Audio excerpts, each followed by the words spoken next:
সকাল বন্ধুরা। তো দেখতেই পাচ্ছ সকালবেলা উঠে আমি রান্না বান্না করছি, কারণ হাতে একদম সময় নেই। এখন বাজে প্রায় 9:30। জুইকে টিউশনে দিয়ে আসলাম। তো সকালবেলা উঠে বাসি কাজকর্মগুলো সব কমপ্লিট করে নিয়ে এই যে রান্নাটাই করে নিচ্ছি তাড়াহুড়ো করে, কারণ আমি ভেবেছি যে আজকে আমি মেলা বাড়িতে যাবো আর জুইয়ের পাপা বাড়িতেই থাকবে। কখনোই এরকমটা হয়নি যে একাই মেলা বাড়িতে গিয়েছি, কিন্তু ব্যাপারটা হইল কি, গতকালকে সন্ধ্যার দিকে যারা সবাই এসে বলতেছে যে চলো মেলা বাড়িতে যাই। অনেক দিন ধরে যাওয়ার কথা ছিল, তোমরা জানোই, বলি প্রত্যেক দিন যে যাবো না এবার আর। এই যে জুয়ের ব্রাশটা আবার ভাতের মাড়িতে পড়ে গিয়েছে, এখন ভাতের মাড়িটা একটু রেখে আসি সাইড করে।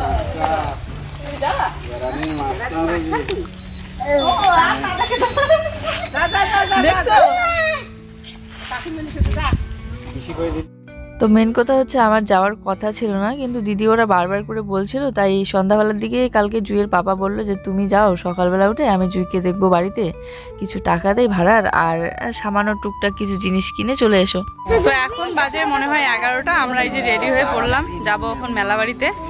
আর কালকে হঠাৎ করে প্ল্যান, চলো দেখতেই থাকো ভিডিওটা প্রথম থেকে শেষ পর্যন্ত। সেই 10টা থেকে রেডি হই এখন বাজে 11টা। 11টার মনে হয় উপরে হয়ে গেছে। টাটা। এই দেখো সবাই এখানে দাঁড়িয়ে আছে, চলো। তো এইটাই প্ল্যান হলো, এই জন্য আমি জুই সোনাকে টিউশনে দিয়ে আসলাম সকালবেলা। এসেই সমস্ত বাসি কাজকর্ম তাড়াহুড়ো করে রান্নাটা করে নিলাম, কারণ আমি জানি বাপ মেয়ে মিলে বাড়িতে থাকবে, তো দুপুরবেলা খাওয়া দাওয়া করবে। শুটকি মাছ দিয়ে একটা পাতলা করে আলুর ঝোল বানালাম আর ভাত করলাম, আর বেশি কিছু বানাইনি। তো সবাই মোটামুটি 10টাতেই রেডি হওয়া কমপ্লিট। আমি এই যে জুই সোনাকে নিয়ে এসে মুছে পরিষ্কার করে দিলাম, খাওয়াই দিলাম, রেডি করে দিতে একটু সময় লাগলো, তাই আমার জন্য একটু দেরি হয়ে গেল। তো বন্ধুরা, সকাল সকাল চলছি মেলাতে, আর এদিকে দেখো সবাই মিলে যাচ্ছি মেলাতে আজকে। তো প্রত্যেক বছর আমরা মেলাতে যাই, তো সবাইকে দেখা যাচ্ছে। তো প্রত্যেক বছর যাই মেলাতে, তো এবছরে একদম মেলার শেষের দিকে যাচ্ছি, কারণ আজকে গরমও আছে, এর জন্যই যাচ্ছি।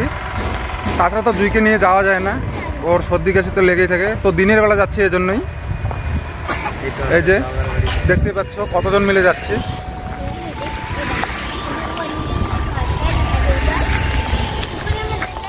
তুমি চলছো আগে আর আমরা সবাই পিছিয়ে পিছিয়ে।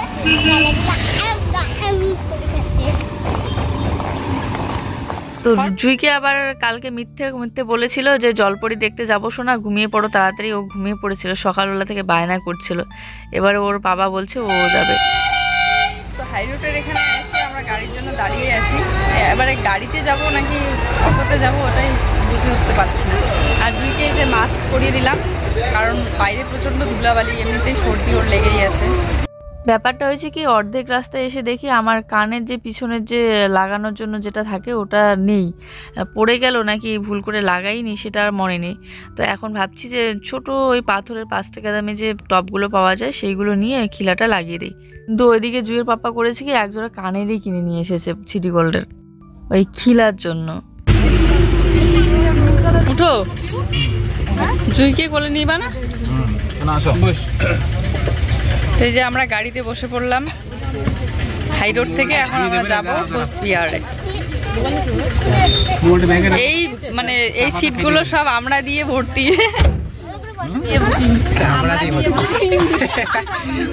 আমাদের টিমটা দিয়ে ভর্তি।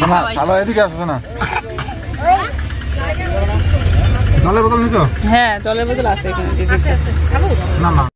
জুইকে আপাতত তো সোয়েটার পরিয়ে দিলে প্রচণ্ড ঘেমে যাবে, এই জন্য সোয়েটার না পরিয়ে ভিতরে একটা ফুল হাতা টি শার্ট আর উপরে একটা হাফ স্লিপ হচ্ছে ওর টপ পরিয়ে দিয়েছি, তাহলে ঠান্ডাও লাগবে না আর বেশি গরমও লাগবে না। আমি এদিকে সোয়েটার নিয়ে নিয়েছি ওর জন্য, আমার জন্য।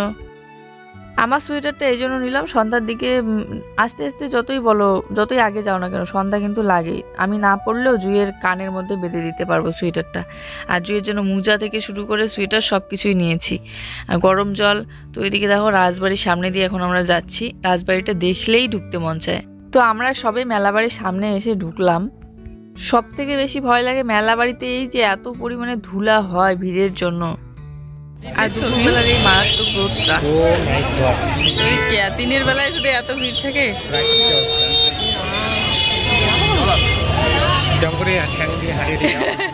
ভাবতে পারিনি দিনের বেলায় এত পরিমাণে ভিড় হবে। এখন বোধহয় 12:30 1টা বাজে, তাতেই দেখো এত ভিড়।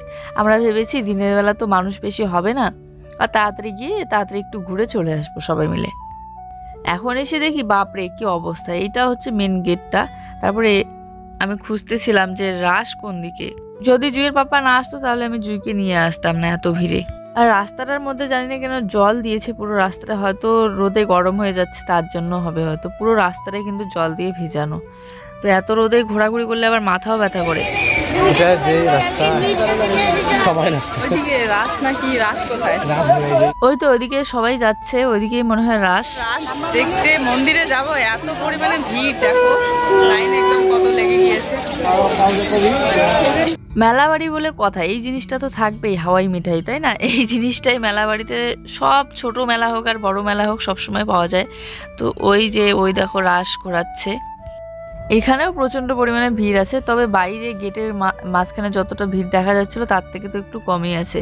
তারপরে এদিকে চলে আসলাম মদন মোহন বাড়ির। এখানেই এক সাইডে কিন্তু রাসটা ঘোরাচ্ছে। তো এই দেখো, এটা হচ্ছে কালী ঠাকুর মনে হয়।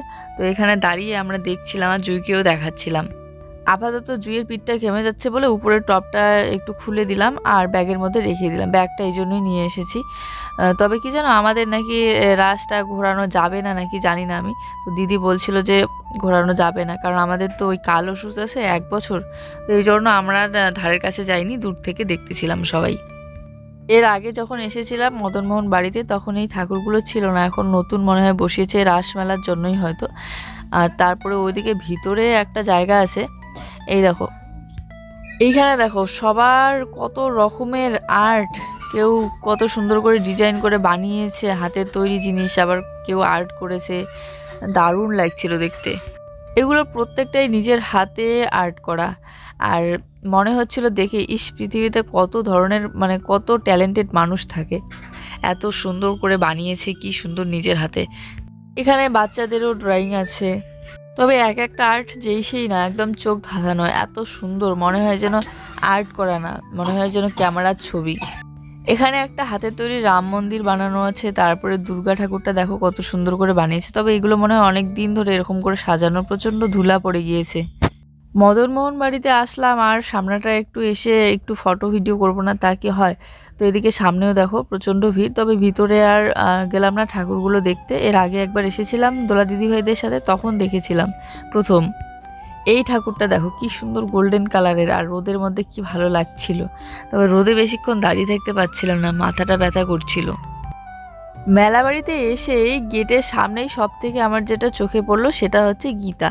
তো অনেক দিন ধরে খুঁজতেছিলাম, তোমরা জানো যখন ঠাকুরের সিংহাসন বসিয়েছিলাম তখন থেকেই জুয়ের বাবা খুঁজতেছিল। তারপরে যেদিন ঠাকুর বসালাম সেদিন তো বাজারে গিয়ে ঘুরে এসেছিল, পাইনি। তো যেহেতু চোখে পড়লো, এখানে লক্ষ্মী পাঁচালী আর গীতা নিয়ে নিলাম। তো ঘোরাঘুরি আর শেষ হচ্ছে না, এত মানে কি বলবো, রোদের মধ্যে আমরা সবাই ঘোরাঘুরি করছি। কেনাকাটা তো করতেই মন চায় কিন্তু অত টাকা নিয়ে আসি। এই যে নাগরদোলার এখানে চলে এসেছি, কি কালো দেখা যায়, রোদে চলে যায়। জুই না না, ওকে একটা নাগরদোলায় পবিটুরিতে তুলে দিতে, ছোট ঘুরতে বড় নাগরদোলাটা কই রে। এর আগে 2বার এসেছিলাম এই কোচবিহার রাসমেলাতে। তো তখন জুই অনেক ছোট্ট ছিল। এই যে এগুলো না, একদম ছোট যে গাড়িগুলো হয় যেগুলো হাত দিয়ে ঘোরায়, ওইগুলো তো উঠিয়েছিলাম, দারুণ আনন্দ পায়ও।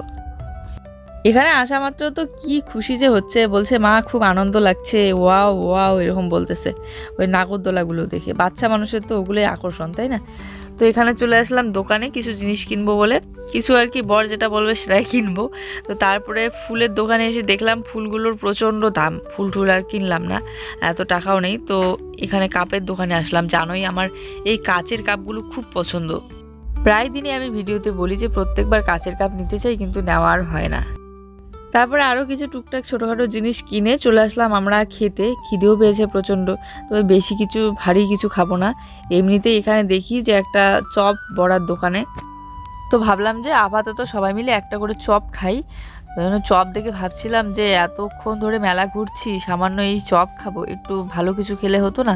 তো তারপরে দেখলাম যে না, চপটা যা স্বাদ, সত্যিতে দারুণ লেগেছিল, একদম মুসমুসে টাইপের, মনে হচ্ছিল যে না আরও খাই, কিন্তু টাইম নেই আমাদের।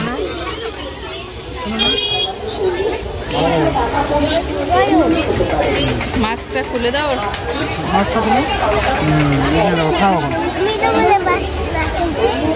খাও খাও, এই হাত দিয়ে ধরো, ওই হাত দিয়ে খাইতে হয়, ওই হাত দিয়ে খাও, ওই হাত দিয়ে। হ্যাঁ,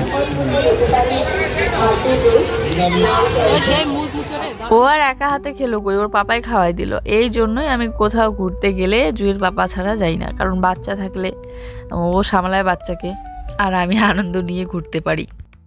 তো এখানে দাঁড়িয়ে বড় নাগরদোলাটা দেখতেছি, এত সুন্দর লাগছে। এবছর কোচবিহার রাসমেলার মেন যেটা আকর্ষণীয় সেটা হচ্ছে জলপরি, এটা সবাই জানো কম বেশি। তো আমাদেরও আসার উদ্দেশ্য হচ্ছে জলপরি দেখবো নিজের চোখে। এতদিন ধরে ফেসবুকে দেখতেছি, ইউটিউবে দেখতেছি, কতজনে এসে ফটো ভিডিও করে নিয়ে যাচ্ছে, দেখে না আমারও খুব ইচ্ছে হলো যে জলপরিকে আমি নিজের চোখে দেখব। একটা মানুষ কি করে সারাটা দিন রাত এইভাবে মানে জলের নিচে সাঁতার কেটেই যাচ্ছে। তারপরে আমরা এখানে তিলক নিচ্ছিলাম সবাই মিলে। তিলক নেওয়ার পর এখন যাব আমরা জলপরি দেখতে।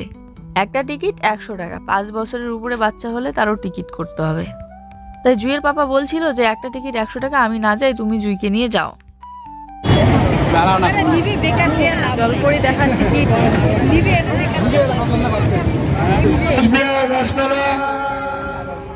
এবারে আমি পড়ে গেলাম চিন্তায়, এক হাতে থাকবে মোবাইল, এক হাতে থাকবে জুই, আমি কি করে তোমাদের সাথে শেয়ার করব আর জুইকে সামলাবো, আর আমি নিজে কি দেখবো।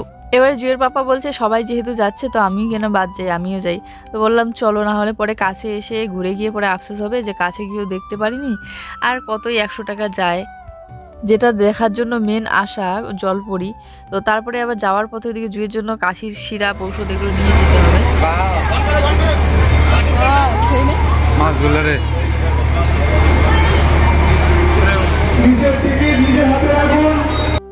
সত্যি এখানে এসে ঢোকার সাথে মনটা একদম এত ভালো লাগছে, কি বলবো, মানে সব কিছু ভুলে একদম কি সুন্দর একটা জায়গা। মাছগুলো জাস্ট দেখো, অসাধারণ।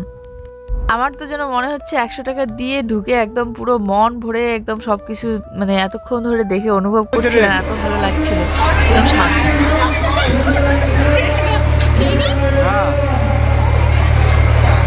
কত বড় একটা দেখো। ভালোই হলো যে জুয়ের পাপাও এসেছে, 3 জনে মিলে একসাথে দেখে আনন্দ নেওয়ার আনন্দটা একটু আলাদা হয়, আর একা দেখে আনন্দ নেওয়ার আনন্দটা একটু আলাদা।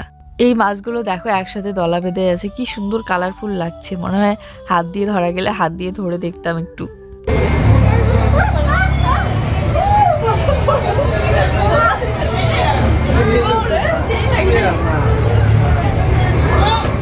এখানে ছোট ছোট কত উঠলে,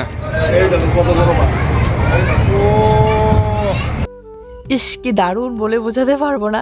ক্যামেরায় দেখা আর চোখের সামনে দেখাটা মনে হয় একটু আলাদা। তোমরা যদি একবার দেখো, এত ভালো লাগছে, কত ধরনের কালারফুল ছোট মাছ। এইরকম সুন্দর জায়গাগুলো ঘোরাঘুরি করতে মাঝে মধ্যে ভালোই লাগে, তাই না? মনে হচ্ছিল যেন নদীর নিচে আমি ডুবে হাঁটাচলা করছি। জুই সেই কতদিন ধরে বলে যে পাপা আমি জলপরি দেখতে যাব। আর এই মাছগুলো দেখো, মনে হচ্ছে যেন আমাদের নদীর যে পুঁটি মাছগুলো ওইগুলোই মনে হয় এখানে দিয়েছে, একদম যেগুলো আমরা হাতে ধরি। তারপরে আবার এখানে লাইনে দাঁড়িয়ে আছি, মানে কত বাজে লাইনে দাঁড়াতে হইলো। ওই মাছগুলো এদিক থেকেও দেখা যাচ্ছে সেম। তবে এখানে মাইকিং করে দিচ্ছিল যে ভিডিও আর ফটো না করতে জলপরীকে, কিন্তু কেউ কথা মানে না। কারণ আগের থেকেই যখন প্রথম মেলা শুরু হয়েছিল তখন এখানে বাঁশও দেওয়া ছিল না, একদম কাছাকাছি সবাই হাত মেলাতে পারতো। ফটো ভিডিও, আমরা তো ফটো ভিডিও দেখেই এসেছি, তাই না? সবাই জানে যে ফটো তোলা যায়, ভিডিও করা যায়। তো এখন মাইকিং করে দিয়ে কী লাভ? আর 100 টাকার টিকিট করে মানুষ কি ফটো ভিডিও করবে না? সব থেকে বেশি আনন্দ পাচ্ছিলাম জলপরীকে দেখতে, নিজের চোখে এরকম করে সামনাসামনি দেখতে। কিন্তু কি জানো, শুধু দেখে আছি আর তাকিয়ে ভাবছি যে মানে কতক্ষণ ধরে জলে এভাবে সাঁতার কেটেই যাচ্ছে দিন রাত, কিভাবে পারে। যতই অভ্যাস থাকার, যতই প্র্যাকটিস করা থাক, ওরাও তো মানুষ, মানে কতক্ষণ ধরে ভাবো তো। মনে হয় কোনো একটা সিস্টেম করা আছে, জলটার হয়তো ঠান্ডা না, কিন্তু এত ঠান্ডার মধ্যে আমাদের এমনিতেই ঠান্ডা লাগছে, আর জলপরী এরকম করে ভিজেই আছে। এত ভিড় এই জায়গাটায়, আর মোবাইলের উপর মোবাইল, কার কত ধরনের মোবাইল ফটো ভিডিও হচ্ছে। তবে একটা জিনিস ভালো লাগলো, সবাই এভাবে হাতে মোবাইল ধরে ক্যামেরা ভিডিও করতে করতে ঘোরাঘুরি করছে। এটা আমাদের আশেপাশেই বলেই সম্ভব, মানে ওয়েস্ট বেঙ্গল বলেই সম্ভব। অন্যান্য জায়গাগুলোতে যেমন দিল্লি হলে তো কতজনের মোবাইল চুরি হয়ে যেত, হারিয়ে যেত। তো আমি একটু হাত মেলানোর চেষ্টা করছিলাম, কিন্তু ওখানে সামনে বাঁশ বেঁধে দেওয়া আছে, এই জন্য হাত এত দূর যাচ্ছিলই না। তারপরে আবার জুই বলছিল, মা আমাকে তো টাটা করলো না, আমার সাথে তো হাত মেলালো না। তাই জুইয়ের হাতটা একটু বাড়িয়ে টাটা করিয়ে নিলাম, আর পাপ্পি দিচ্ছিল। তখন ওই দিকে ছিলাম আমরা, আর জুইয়ের পাপা এখন লাইনে দাঁড়িয়েছে এইদিকে। আমরা কিন্তু ওই সাইডে চলে গিয়েছি দেখার পর, কারণ আমাদের তো এগোতে হবে, না হলে বাকি মানুষরা কিভাবে দেখবে। ইস বাপরে, যাওয়ার পথে আবার বেশি ভিড়। আমরা এখন বের হব, সেটাই ভাবছি কি করে বের হব। দেখো এখানে দাঁড়িয়ে আছি, এত ভিড়। আর জুইকে একটু সোয়েটারটা পরিয়ে দিলাম এখানে দাঁড়িয়ে। তবে সবাই মিলে একসাথে গেলে একটু হারানোর ভয় যে কে কোথায় চলে গেল। আর মোবাইলে ফোন করলেও তো শোনা যাবে না, এত ভিড়ের মাঝে রিংটোন শোনাই যাচ্ছিল না মোবাইলের। তো সবাই বলছিল যে কোচবিহারের মেলায় হচ্ছে শাখা পাওয়া যায় অনেক কম দামে আর অনেক ভালো। তো আমরা এখানে শাখা দেখছিলাম, এখন দেখি পুকুরটা কত সুন্দর লাগছে দেখতে। তার মানে সাগর দিঘি না কি জানি না। আসলাম মেলাবাড়ি থেকে, হাতে টোপলা টুবলি ভর্তি, একদম মনে হয় পুরো মেলাবাড়ি কিনে নিয়ে এসেছি। টাকা কিন্তু আমাদের হাতে ছিল না, একদমই ছিল না বলতে নেই আমার কাছে। বর কেনাকাটা করিয়ে দিল সব মেলাবাড়ি থেকে। কি কি নিয়ে আসলাম আমি তোমাদেরকে একটু পরে দেখাচ্ছি। এই দেখো, প্রথমবার মনে হয় এতগুলো সুইটার একসাথে কিনলাম। আর এগুলো জুয়ের অনেক টাকা করে দাঁড়ায় হলো গেলে। আমি তোমাদেরকে আগে দেখাই, তারপরে আমি চেঞ্জ করি। তুই যতক্ষণ দেখিস ততক্ষণ, আধা ঘন্টা 1 ঘন্টা। তো এখানে আছে জুয়ের জন্য একটা সোয়েটার। সোয়েটার গুলোর বেশি দাম না, কিন্তু সুন্দর। 200 টাকা করে সোয়েটার গুলো। এটা 100 টাকা মনে হয়। দিবে তোমাকে 100 টাকা। বড় মানুষের ছোট মানুষের সেম দাম 200 টাকা। আরো বেশি দামের আছে, বেশিগুলো আরো আলাদা টাইপের। এই যে মোটা ছোটা হাইনেক টাইপের। এটা মোটা, দেখো কি মোটা। আর জুয়ের আরেকটা সোয়েটার। জুয়ের এই যে আরেকটা সোয়েটার, এইটা জুয়ের বাবার পছন্দ হয়েছে, কিন্তু আমার মনে হয় একটু ছোট হবে জুয়ের। নিচ দিক দিয়ে একটু ছোট হবে, লম্বা আছে না জুই, এই সেটা ভালো লাগে। বড় হলে ঠিক ছিল, বাড়িতে পড়ার জন্য চলবে আর কি। এই 2টা সোয়েটার গেল জুয়ের। জিনিস বল কিছুই না, মনে হচ্ছে কতগুলো জিনিস। আর একটা এই যে প্যান্ট আমার ঠান্ডার জন্য, মানে গরম পাওয়ার জন্য আর কি। আর একটা সোয়েটার, এতটুকু, আর কিছু নেই। এই যে সোয়েটার কি লুজ, বাপরে। এখানে মনে হয় 2টা মানুষ ঢুকবে, আমার খুব লুজ হয় বাড়িতে পড়ার জন্য। আর এই যে এটা হচ্ছে শাক দিয়ে রাখা যাবে, ফল রাখা যাবে, ফল রাখার জন্য, লবণ রাখার জন্য। আর এটা হচ্ছে লবণ রাখার জন্য, লবণদানি। সুন্দর আছে জিনিসটা। এই যে দেখো জিনিসটা দেখাই, এখানে বড় ছিদ্র আছে, ঠিক আছে, আবার এখানে ছোট আছে, অল্প অল্প। ছোটগুলো জানিস কি হয় কথা, জাম সিঙ্গারা দিয়ে খাওয়ার জন্য, ছোটগুলো ঠিক আছে। আর এটা শাক ঠাক ধুই, তো শাক দিয়ে রাখার জন্য দারুণ। কি খেলনা খেলছো? কি খেলনা খেলছো? শেষ, কালকে শেষ। রোবো। ও আর হ্যাঁ, তোমাদেরকে দেখানো হলো না, এই যে কাপগুলো তখন যে দেখালাম, কাছের কাপগুলো, এই কাছের কাপগুলো নিয়েছি। আর এই যে একজন শাখা নিয়েছি আমার জন্য, সব একদম মোটা শাখাগুলো দেখাচ্ছি। কারণ আমার হাতে যে শাখাগুলো দেখতে পাচ্ছি, এগুলো অনেকটা টাইট হয়ে যায়, বের করতে গিয়ে প্রচন্ড অসুবিধা হবে মনে হচ্ছে। এই যে এসেই আগে জুইকে ইনহেলারটা দিয়ে দিলাম, এখন চেঞ্জ করব। এই যে এই ছোট সাইজের কাপগুলো নিয়েছি, একটা ছিল প্লেন আর একটা হচ্ছে একটু ডিজাইন করা ছিল কাচেরই। আর বেশি বড় সাইজেরটা হচ্ছে 50 টাকা করে পিস, তো এই জন্য আমি একদম ছোট সাইজটা নিয়েছি। এটা 30 টাকা পিস ছিল, কিন্তু কাপগুলো অনেক সুন্দর লাগে দেখতে, বিশেষ করে দুধ চা দিলে না দারুণ লাগে। এই যে এই হচ্ছে আমার শাখাটা, 100 টাকা জোড়া শাখা করে রেখে দিয়ে গিয়েছি, ওগুলোই খাওয়া দাওয়া করবো। সবার জন্য অনেক অনেক ভালোবাসা, দেখা হচ্ছে নতুন একটি ভিডিওর সাথে। Tata, good night.